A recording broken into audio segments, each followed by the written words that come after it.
11 ఏళ్ల బాలికపై అత్యాచారం వెలుగులోకి జనసేన నేత పేరు. తుని ఘటన మరవక ముందే అంబేద్కర్ కోనసీమ జిల్లాలో మరో దారుణం చోటు చేసుకుంది. పోలవరం మండలంలోని ఓ గ్రామంలో 11 ఏళ్ల బాలికపై అత్యాచారం జరిగిన విషయం తెలిసిందే.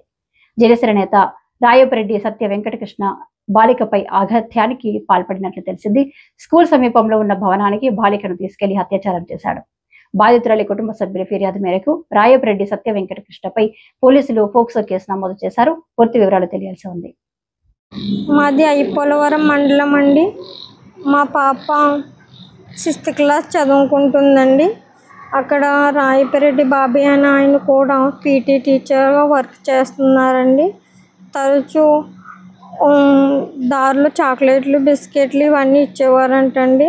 ఒకసారి నాకు డౌట్ వచ్చి ఒకసారి ఇంటికి వచ్చేస్తే డౌట్ వచ్చి మా పాపని అడిగితే వివరాలన్నీ ముందు భయపడితే చెప్పలేదండి. ఏంటి ఎందుకు ఇస్తున్నారు ఇవన్నీ అడిగితే అప్పుడు ఇలా జరిగింది అని చెప్పేసి లైంగికంగా నన్ను టార్చర్ పెట్టాడని చెప్పి బాధపడిందండి.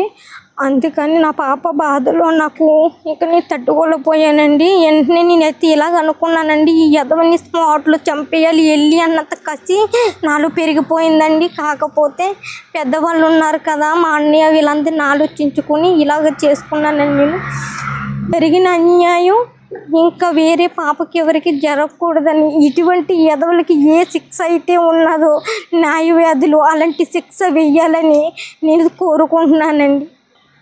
దగ్గరగా ఏమి కాదండి, వరుసకు అన్నయ్య అవుతారండి అంతే. చాక్లెట్లు, బిస్కెట్లు ఇచ్చి రూమ్కి తీసుకుని వెళ్ళి ఇలా లైంగికంగా చేసినట్లు నాకు చెప్పిందండి.